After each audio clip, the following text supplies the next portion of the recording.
Estado sa NAIA ang maletang may nakasiksik na milyong-milyong pisong halaga ng cocaine. Todo tanggi naman ang inarestong suspect na kanya ang maleta. Nasa frontline na balitang yan si Dave Abuel. Posas ang sumalubong sa 49 anyos na babaeng ito pagdating niya sa NAIA Terminal 3 kagabi. Inaresto siya ng NAIA Interagency Drug Interdiction Task Group matapos siyang mabistuhan ng higit 3 kilong cocaine sa kanyang maleta. Galing Ethiopia ang inarestong babae. Kwento niya, nanggaling daw ang maleta sa isang Pinay na nakilala lang niya sa social media. Ang nasabing Pinay din daw ang nagregalo sa kanya ng bakasyon sa Ethiopia.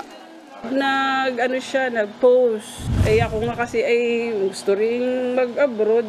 Sabi yung gustong maganya. Ko sa kanya. Tapos yun, nag-friends na kami. In-invite nga niya ako mag-tourist. Sa higit 1 linggong bakasyon sa Ethiopia, hindi raw nagpakita sa suspect ang kausap na babae.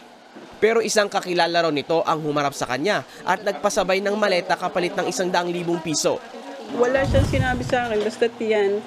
Pagkagaling dito, iuwi ko sa bahay. Tapos nalaang kung sinong saan.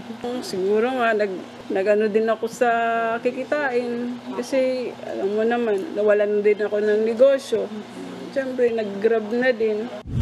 Ang ipinagtataka raw ng pasahero, walang laman ang maletang iniabot sa kanya.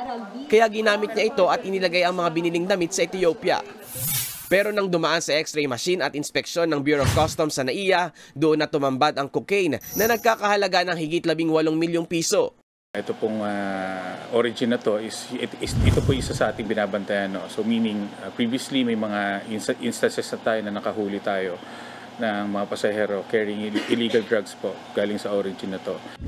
Nagpaalala naman ng otoridad sa mga bumabiyahing Pinoy para hindi mabiktima sa ganitong modus. Sana po maging maingat tayo doon po sa mga nakikilala natin sa social media. No? If it's too good to be true, it's not true. Inaalam pa kung sino ang nagpadala ng droga. Maharap naman sa reklamong paglabag sa Comprehensive Dangerous Drugs Act ang nahuling pasahero. Nagbabalita mula sa Frontline, Dave Abuel, News 5. Mga kapatid, Julius Babaw po.